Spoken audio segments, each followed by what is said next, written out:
My mistress is pregnant. Take my dad and leave. Hey, what do you think you're saying without helping with the care? Ryan, calm down. At first, my husband didn't seem to know who Ryan was. But after seeing my attitude and hearing the name, he finally remembered his own son. He openly frowned and glared at Ryan with displeasure. What are you doing here? Just showing up now. You must be after the money. I'm not giving a single cent to a cold-hearted son like you. Leave with that woman too. Ryan seemed too shocked by his words to respond. In contrast, I felt a chilling calm come over me. Fine, but I'm leaving your dad behind, because... I lifted the blanket off my father-in-law and showed his back to my husband. My husband's eyes started trembling and darting around. He seemed to have misunderstood. I need to make him realize that not everything goes his way. I am Emily Smith, 53 years old. I married my husband, Mike, through an arranged introduction in my 20s. Our son, Ryan, is now living independently, and currently, I live with Mike and my father-in-law, George, in their family home. Although we have been married for a long time, my relationship with Mike isn't great. Ever since my parents passed away, Mike and his father have been treating me increasingly poorly. They make degrading remarks about women daily. Mike's mother passed away years ago, so I have no one on my side. Only Ryan supports me. But I don't want him to be stuck in a place like this forever. Even after he moved out, Ryan kept in touch and showed his concern for me, but I always tried to assure him that I was managing fine, to keep him from worrying. Life felt like walking on thin ice, but even that fragile piece shattered when something happened. Is Ryan not coming by this month either? After all I've done for him. Running off like this is what he learned. At breakfast, my father-in-law banged the table loudly. Startled, I dropped my shoulders and lowered my gaze.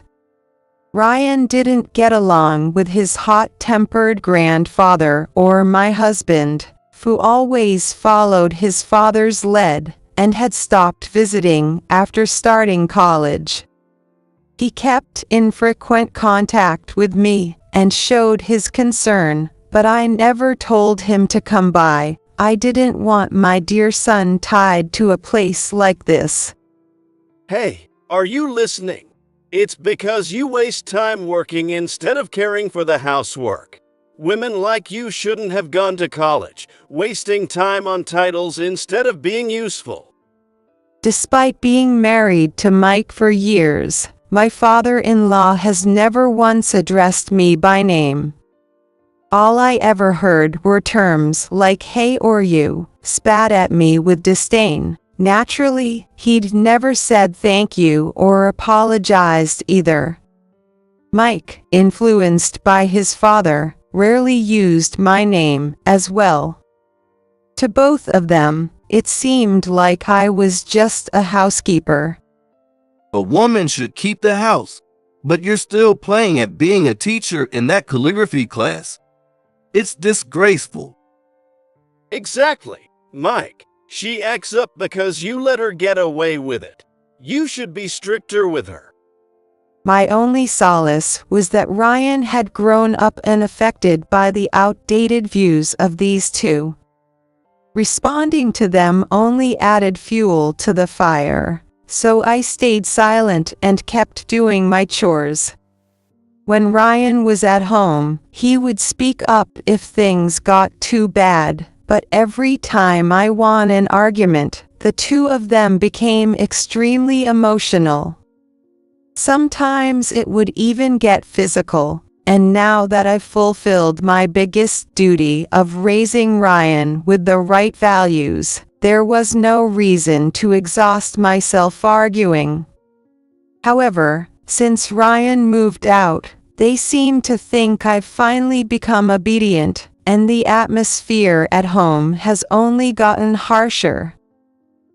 So you think staying silent is enough? No wonder even your precious son abandoned you. My husband and father-in-law didn't even have Ryan's contact info, and since I only kept Ryan's number in my phone, they assumed I couldn't reach him either.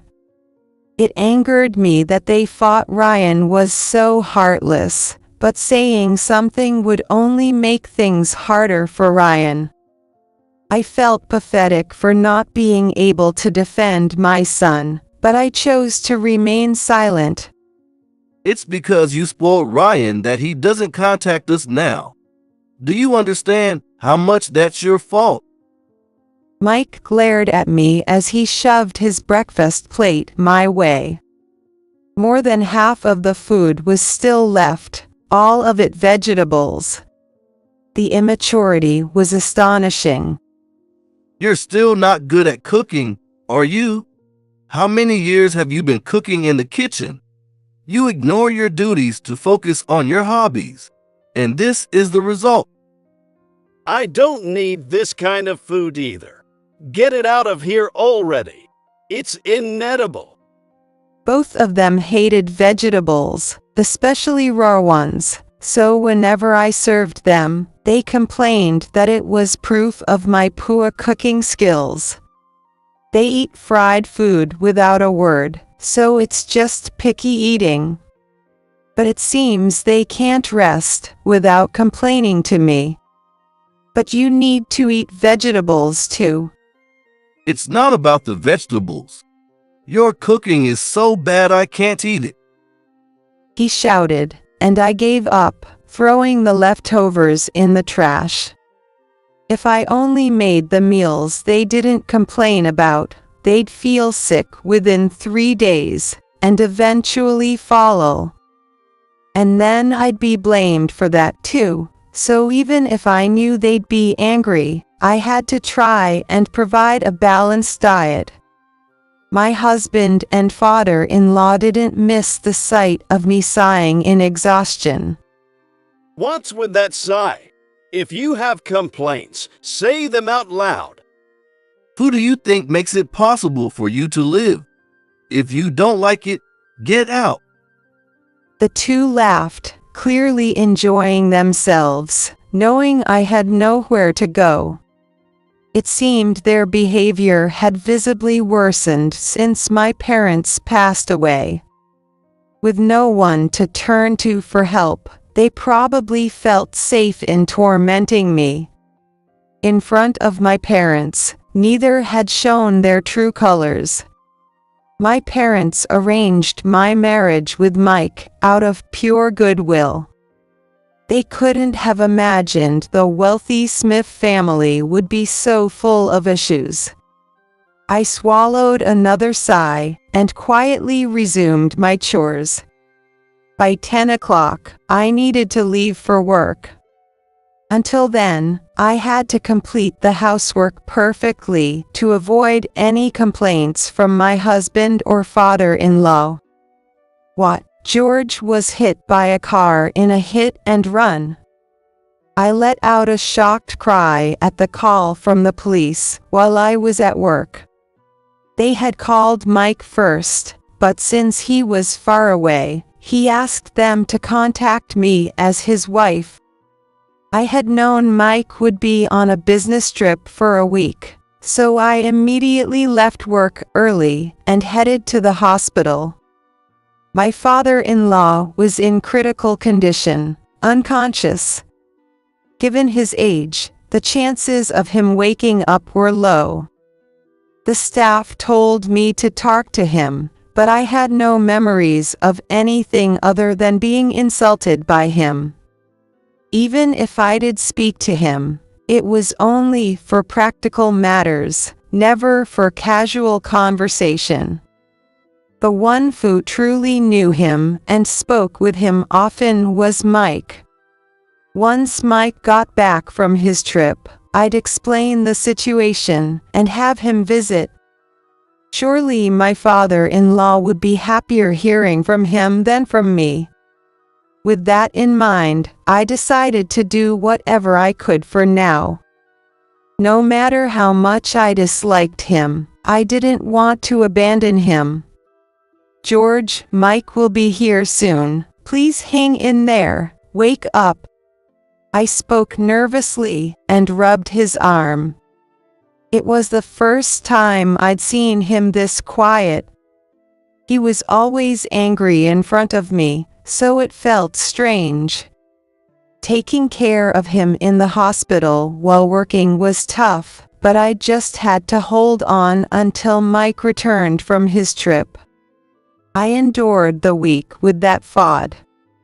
However, when Mike came back, his response was cold. I'm busy with work. You take care of Dad. My husband's family is wealthy and owns a company. He is currently the CEO, so I understand he's busy, but his attitude toward his father, the former CEO, seemed too disrespectful. But at least visit him in the hospital. This current deal is Dad's pet project. Making it a success is my way of showing my gratitude. Dad would definitely be happier that way. I'm so busy I won't be able to come home either. He shouted without giving me a chance to respond, then left for work. As he said, he hardly came home anymore, and the burden of caregiving fell entirely on me. Emily, you don't look well. Are you all right? Thanks, I'm fine. I love my job, so if possible, I don't want to quit. Being at work is far more relaxing than being in that suffocating house. But taking care of my father-in-law relentlessly weighed on my life.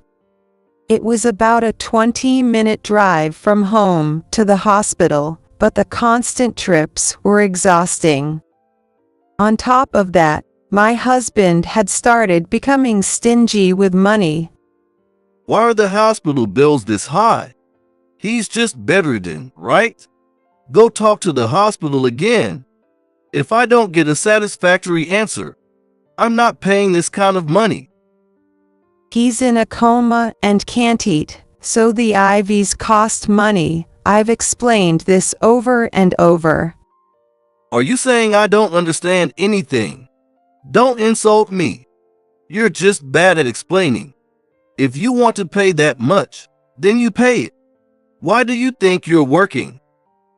I was fed up with my husband not only refusing to pay his father's medical expenses and other necessary costs, but also becoming stingy with even our living expenses. For now, I could manage with my savings and salary, but if this continued, my father-in-law and I wouldn't survive. Since my husband wasn't technically refusing income, we couldn't receive any public assistance. I didn't know where to turn for help and felt utterly lost. It was at that moment that Ryan visited the hospital. Mom, I heard about Grandpa. It must have been tough for you. I'm really sorry for not coming sooner. Ryan, there's no need to apologize. What about work? It's fine. Actually, I had some unused paid leaves piling up, so it was perfect timing. Apparently, he had a contact at the hospital and came back after hearing about our situation. I feel sorry for Grandpa as a human being, but that's about it. I feel no gratitude, only resentment for how he treated you. I came back because I was worried about you. You kept putting on a brave face whenever I called, so I figured talking in person would be the quickest way. What a kind son I have. I tried my best to hold back my tears. But Ryan looked troubled. I assumed it was because he saw our current situation, but it seemed there was more to it. I know this isn't the best time, but I saw Dad near the station today.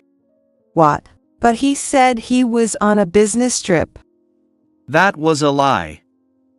He was walking arm in arm with some woman. I was at a loss for words. I felt suffocated and dizzy. If someone asked me if I still loved him, I wouldn't know how to answer, but even so, for him to be out having fun during a time like this, and while his own father is in a coma, no less. I can't believe this. He dumped his own father on me while he goes off with some woman. Since my husband hadn't seen Ryan in a while, he didn't even recognize his own son when they passed each other. Ryan was exasperated but had never expected much from him anyway, so he shrugged it off as convenient. It seems Ryan followed them for a bit and took pictures, showing me the truth with images of my husband entering a hotel with an unknown woman. Since my parents had arranged the marriage in good faith, I had been resistant to the idea of divorce. But now, I felt like maybe it was time to let it go. Mom, why don't you just get a divorce? Ryan gently suggested. It wasn't the first time he'd brought it up. I'm making a decent living, but I'm busy. It'd help a lot if you could help with the housework. Why don't we live together? Ryan is a kind child. He's always been concerned about how I've been treated at home. I was tempted by his proposal, but I didn't want to hold back my independent son. If I were to get a divorce, I wanted to do it in a way that allowed me to stand on my own 2 feet. Thank you, Ryan. I'll seriously think about it. Ryan looked at me with concern, but he gave me a smile as well. I'm thinking of bringing Dad home. Just as I was getting used to balancing work and caregiving with Ryan's help, my husband dropped a bombshell. What? We can't even provide the treatment and rehab the doctors recommend. It was clearly impossible to care for my father-in-law at home under those conditions. My husband didn't like my opposition, and he shouted at me with an obvious scowl. Dad said he's most comfortable at home. It's obvious he'd be better off at home than stuck in a hospital. How can you not understand that? You're just going through the motions without any heart, and that's why Dad isn't getting better. The doctor had said from the start that it would be difficult for my father-in-law to recover. If there was a reason, it was because my husband kept opposing the doctor's instructions and refusing to spend money. I almost argued again, but I knew that would only make him angrier. So I swallowed my words. All right, I'll discuss it with the doctor, but you need to come to the hospital too. You explain it. I'm busy. You have the final say, so they won't approve it if it's just me. When I pointed out that he was the one with authority at home, he seemed pleased and agreed to go to the hospital, which was unusual. Maybe he realized that if he left it to me, I'd never agree to home care. However, unlike me, whom he could always yell at, the people at the hospital were medical professionals. Naturally, my husband's amateurish knowledge didn't work on them. If you want home care, it will be challenging until there's more recovery. and you'd need appropriate equipment at home. You'll also need to discuss with a caseworker and find a primary doctor and nurse to come to the house. That will also require a contract, which involves costs. Are you okay with that? The doctor gave him a stern look. Since he'd been refusing treatments due to costs all along. Faced with the mention of money, my prideful husband nearly exploded, but being a coward at heart, he managed to hold back his anger. It's fine. My wife will quit her job to focus on caregiving. What? You never told me that. Not only was I shocked, but even the doctor and nurse present were surprised at his sudden declaration without any consultation.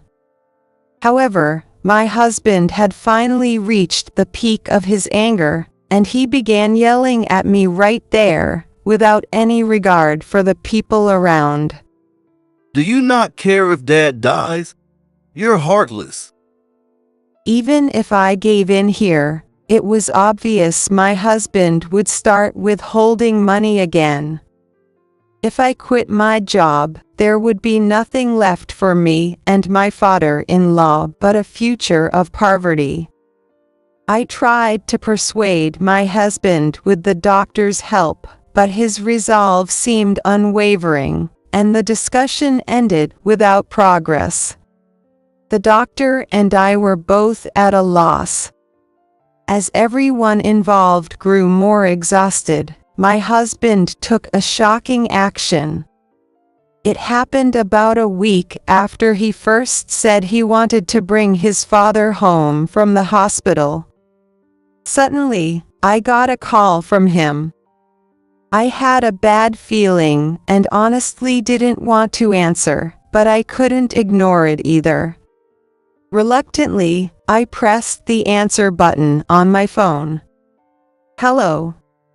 What my husband said next was unbelievable. I've discharged Dad. Since neither you nor that primary doctor were there, the hospital was happy to let him go. What? My husband had forcibly discharged my father-in-law from the hospital. Since my husband was his only biological child, his opinion held significant weight. The hospital couldn't keep a patient indefinitely without any hope of recovery.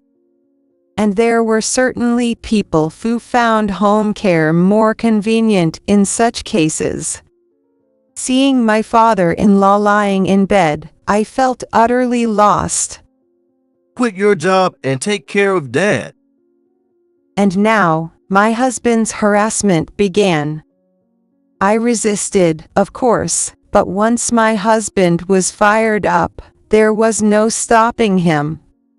My wife needs to provide care. Make her quit her job now. Are you going to abandon a bedridden elderly person? Are you guys just going to leave an old man to die? He even came to my workplace, making a scene at the front desk. Many of my students and co-workers knew about my situation, and they were all equally shocked. I finally gave in to my husband's outburst, which showed no signs of stopping. Fine, I'll quit. You should have just done that from the start. Trying to fight back only makes things worse at work. The smartest choice is to just listen to me quietly, got it? If I kept resisting, it would only cause more trouble for my workplace. Though some people offered to help me by suggesting I contact the police, I chose to resign. Surely my husband's harassment would come faster than anything the police could do to help. The harassment didn't stop even after I quit my job and focused on caregiving. Even though he was the one who insisted on home care for his father, my husband continued to come home only occasionally. Of course, he never helped with the caregiving, and instead enjoyed criticizing me over anything he could find. Hey, are you even cleaning? There's dust everywhere. Living in a room like this could make Dad's condition worse, you know? Sitting back on the couch with a smirk, he showed no concern for his father's well-being. It seemed he had taken his father in just to harass me. Dad's room stinks. You're bathing him, right? George can't even get in a wheelchair. I can't put him in the bath, but I wipe him down every day and make sure to reposition him to prevent bed sores. Put him in the bath. I can't stand the smell. The house feels so dirty because you're slacking off on your chores. Why do you think I made you quit your job to focus on the housework? It's no surprise if I break down in this situation. Honestly, I was really feeling overwhelmed, and Ryan started helping me out as long as he didn't have to run into Mike. While I felt bad for relying on Ryan, I found myself leaning on him for emotional support. I'm sorry, Ryan. I'm really sorry. I know you have work too. Mom, you don't need to apologize. Besides, my job can be done remotely just fine. I've always regretted leaving you behind when I moved out. Please, just let me do this for my own peace of mind. It's hard to believe he's related to my husband by blood. How could he be such a kind child? Ryan's kindness seeped into my worn-out heart. However, as if he couldn't even tolerate that brief moment of peace, my husband went on to say something even more outrageous. My mistress is pregnant. Take Dad and leave. Hey, how can you say that without even helping with the caregiving? Ryan, calm down. At first, it seemed my husband didn't know who Ryan was. But after seeing my reaction and hearing the name, he finally remembered his own son. He frowned obviously and glared at Ryan with displeasure. What are you doing here? Just showing up now. You're probably just after the inheritance. I won't give a cent to a cold-hearted son like you. Get out along with that woman. Ryan was too stunned by his father's words to say anything. In contrast, I felt a chilling calm wash over me. Fine, but I'm leaving George here, because... I lifted the blanket covering my father-in-law and showed his back to my husband. There was a corset wrapped around him, but scars were visible over a wide area. It looked like it was still in the process of healing, and it seemed my husband was seeing it for the first time. His eyes began to shake and dart around. George still hasn't regained consciousness, and he shouldn't be moved carelessly. It was risky enough for him to come back here, let alone move again. If he had stayed in the hospital, he might have recovered a bit, but you insisted on bringing him home. But he could be discharged, couldn't he? Despite being visibly shaken by the sight of the scars, my husband stubbornly tried to argue back. Even in front of his severely injured father, he was still trying to pin the blame on me. How pathetic. The caseworker also said not to put too much strain on him. Moving right now is out of the question. Do you even care what happens to your own father? It's because you aren't taking proper care of him. Stop trying to put the blame on me. My husband reflexively shouted in response to my words. It was Ryan who argued back. Knock it off. Mom isn't obligated to take care of Grandpa. Bringing him to this house was the limit, and besides, you're his actual son. Even if I said I'd take him after we divorced, the caseworker, the primary doctor, and everyone else would object. No one would approve it. Go ahead and suggest it. Unlike the time he was discharged, no one will agree now. My rebuttal seemed to genuinely surprise my husband. At first, he looked shocked, but soon his face turned bright red with anger at being challenged. Who do you think you're talking to? Things will never go the way you want. Enough already. That's what I should be saying to you. Ryan shouted, and the intensity of it made my husband fall silent. Whether he was embarrassed by losing to his own son, his body shook with frustration. You said you'd take care of Grandpa when you discharged him, didn't you?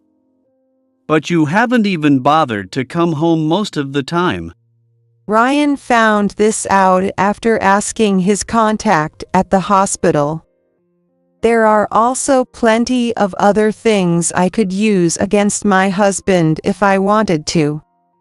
In addition, you might have forgotten, but you demanded that Mom quit her job at the calligraphy school. You also intimidated the staff and caused a scene at the reception. The police know all about that. I'll give you back your own words. Don't think everything will always go your way. I packed my things and got ready to leave the house. It had been quite some time since my husband started withholding our living expenses. Since I had been considering divorce ever since his affair was discovered, I was ready to leave immediately. And for all the unfair things you've done to Mom and the proof of your affair you just mentioned, get ready to pay Mom a hefty amount in alimony. You! How dare you talk to your own parent like that? Ha! You didn't even remember my face, and now you say that? If you want to leave so badly, then leave. I won't pay a cent, even if you sue. After spitting those words at Ryan, my husband turned to look at me. Seeing me with my bags packed, his expression changed. Hey, take Dad with you. It's your job to take care of him. He still didn't understand a word Ryan or I had said. A deep anger welled up from within me. I told you he can't be moved. Were you even listening? If you think I'm lying, go confirm it with the caseworker yourself. Finally, I'd had enough, and I yelled louder than I ever had before. Maybe my husband hadn't expected this because he fell completely silent. Ryan spoke to him one last time. I know you took time off work for caregiving and then cheated on Mom. I've informed your company, so you can look forward to their response. That seemed to bring my husband back to his senses. He smirked mockingly and glared at his own son with eyes full of hatred. I'm the CEO. A response. Don't make me laugh. There's no hope for him anymore. I didn't even feel like turning back to look at him. After that, I ended up staying at Ryan's place for the time being. I couldn't stay with my son forever, so I had already started looking for a job and a new place. You don't have to rush. Why not take it easy for a while? You've been through a lot, Mom. Thank you, but it helps me take my mind off things if I stay busy. Ryan stopped working remotely and started going into the office. Since I was alone during the day, I helped with the housework, but I wasn't working, and there was no caregiving to do. Ryan, of course, never suddenly yelled at me, so it felt like heaven. And perhaps because of that, painful memories would sometimes come to mind out of nowhere. That day too, I remembered being yelled at by my husband, and my mood sank. Hey, open up. I know you're in there. Get out here now. Wait, is this for real? As if the painful memories had come to life, my husband's voice echoed through the room. Hoping it was just a dream, I looked at the door camera and saw my husband standing there with his mistress, Megan. While I was deciding whether to answer or ignore them, they began shouting loudly. Because of you, my life is ruined. Dad has died. Leaving a dependent elderly person behind is unbelievable. You're heartless. If this continues, I'll only cause more trouble for Ryan. I'm already imposing on him by staying here. Be quiet. Unable to take it anymore, I rushed out of the room, and the two of them looked at me with smirking, nasty smiles. They must think their prey has finally come out of hiding. Don't you dare act all high and mighty. You abandoned your own father. I heard it all from Mike. You were out playing around instead of doing proper housework. So you divorced me without any gratitude for me supporting you. And now you're tricking our son into taking care of you. At least it seemed they didn't plan to say anything bad about Ryan. That gave me a small sense of relief, but I couldn't stay quiet in the face of baseless accusations. Stop saying things that aren't true. That's you. You greedy, cunning woman. My husband's behavior was exaggerated, almost theatrical. It seemed his goal was to spread bad rumors about me. You're the one trying to get alimony with false claims. Mike's already suffered enough. What more do you want to take from him? What in the world has this woman heard from him? Or perhaps she knows everything and is helping him anyway. I was at a loss for words. After all the horrible treatment, I never expected them to be so shamelessly defiant. As I stood there, stunned, the building's security guard approached me. Is anything going wrong? It was Megan who answered his question. Sure, she's wrong. She abandoned her own father. What a horrible woman. Call the police? Megan screamed, but the guard remained calm. I've heard about the situation from Ryan. Had Ryan predicted this would happen?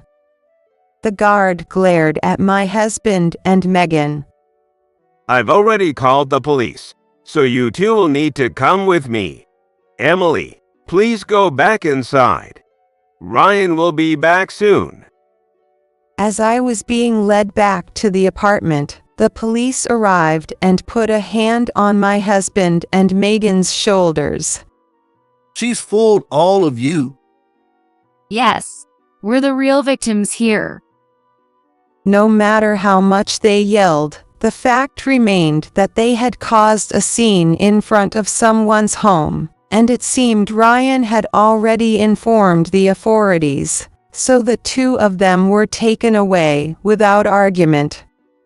Ryan returned 30 minutes later. Mom, I'm sorry you had to go through that. Are you okay? I'm the one who should apologize for causing trouble. Ryan, who apologized first, had a somewhat relieved expression. When I asked him why, he responded with a mischievous smile. Dad's company just became a subsidiary of mine. What? Ryan started his own company with friends while still in college, and now he's the CEO of a publicly listed company.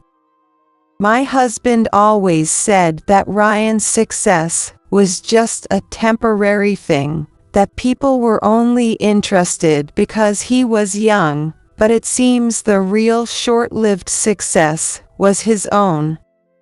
Because he was out messing around, his company was on the verge of collapse. It was easy to buy it out. He's probably just finding out he's been fired now. Ryan looked genuinely amused as he said that. A few days later, a news article appeared about my husband and Megan being arrested. Wow, I'm actually surprised. What do you mean? As I read through the details, the phrase hit and run on a parent jumped out at me. Apparently, since the company was failing and his father told him to step down as CEO, my husband conspired with Megan to run his father over. So that business trip was just to create an alibi. If he were close enough to rush to the hospital, he might have been suspected of the hit and run, so he even bought a train ticket and told both the company and me he was on a trip. The case drew significant attention due to his selfish motives and his collaboration with his mistress, and it was covered on talk shows for some time. Reporters persistently tried to get comments from Ryan and me, but since we were in the middle of divorce proceedings and had essentially cut ties, the focus gradually shifted to Megan's relationships and the large amounts of embezzlement my husband had committed. I can't believe he was embezzling too. Sounds like the company plans to sue him. In a way, it was a small blessing amidst the misfortune, as my husband's arrest made the divorce process go smoothly. It looks like I'll get nearly the full amount of alimony I was asking for. However, now that my ex-husband is a criminal facing a lawsuit from his company, I doubt he'll be able to pay the alimony. The Smith family was wealthy, and my ex-husband had inherited his father's estate, so those assets are being seized to settle the payments, and I just have to wait. Apparently, my ex-husband is resisting, but after losing his job and receiving a prison sentence for such a heinous crime, it's no surprise he's seen as unable to pay. It's pointless for him to resist. Though life was hectic for a while, once things settled down, I decided to visit the house. It was the house where I spent years being mistreated by my father-in-law and husband. Honestly, aside from raising Ryan, I have no good memories there, but still, having spent so many years in that house, I was curious about its current state. With Ryan seeing me off, I went alone, only to find that the old house was being demolished and a new one was being built. The surrounding land, which had also belonged to the Smith family, already had a buyer. I felt a mix of sadness and relief. As I stood there, feeling both freed and abandoned, a neighbor called out to me. "Hey, are you Emily?" You. I was at a loss for words. For a moment, I even thought I might be scolded for being related to a criminal. But to my surprise, the elderly woman smiled warmly and took my hands in hers. "It is you, Emily. I'm so glad to see you doing well. We've all been worried about you. That father and son treated you so terribly." She kept saying how glad she was, and she was someone who had always been kind to me in the neighborhood. Now that I think about it, even though my father-in-law and husband treated me coldly, The neighbors were always kind. When I went to help out with community events, they welcomed me warmly, greeted me with smiles, and chatted with me. Even when I was raising Ryan, the neighbors were all kind to both of us. I'm sorry I could only watch back then and couldn't help. Are you living with your son now?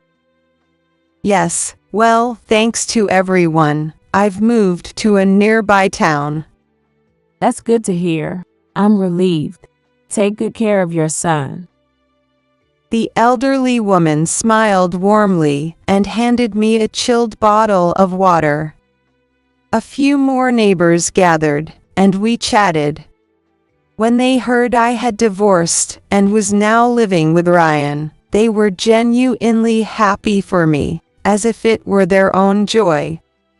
I received the same warm welcome at my old workplace, where the familiar faces surrounded me. Everyone expressed their concern for me. I'm so glad to see you doing well. I'm sorry we couldn't help you back then. If you need anything, don't hesitate to ask.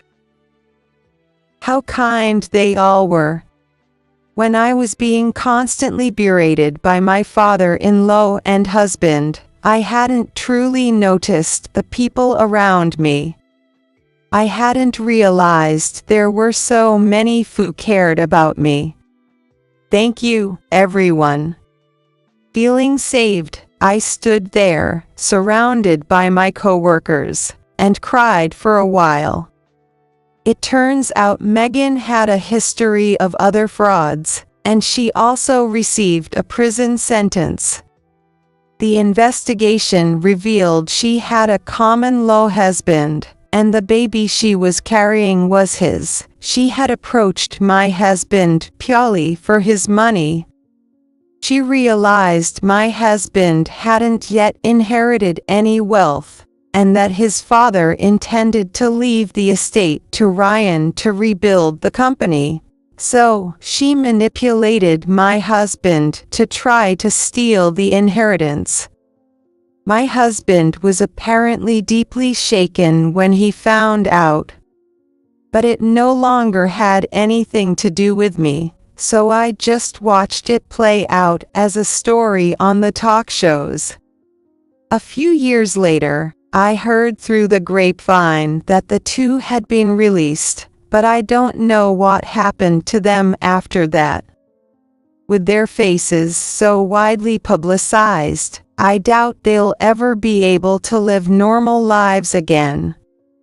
With my ex-husband in that state, he never returned to the area around his family home, and my father-in-law ended up quietly buried in a shared cemetery nearby without even a proper gravestone. After the divorce, I received a decent amount of alimony and rented an apartment. Ryan had offered to let me live with him until the end, but I didn't want to disrupt his successful life, nor could I keep relying on him forever. In the end, I got my old job back at the calligraphy school and decided to support myself. Now that I no longer had to worry about my father-in-law or husband, I often visited Ryan's house, and Ryan would come to visit me too. I couldn't do that before, but now I could go out with my coworkers, interact with my students, and enjoy every day to the fullest. Ryan is planning to introduce his girlfriend to me soon, and I'm really looking forward to it. My life is just beginning. After all those years of holding back, I plan to live life to the fullest and enjoy every moment.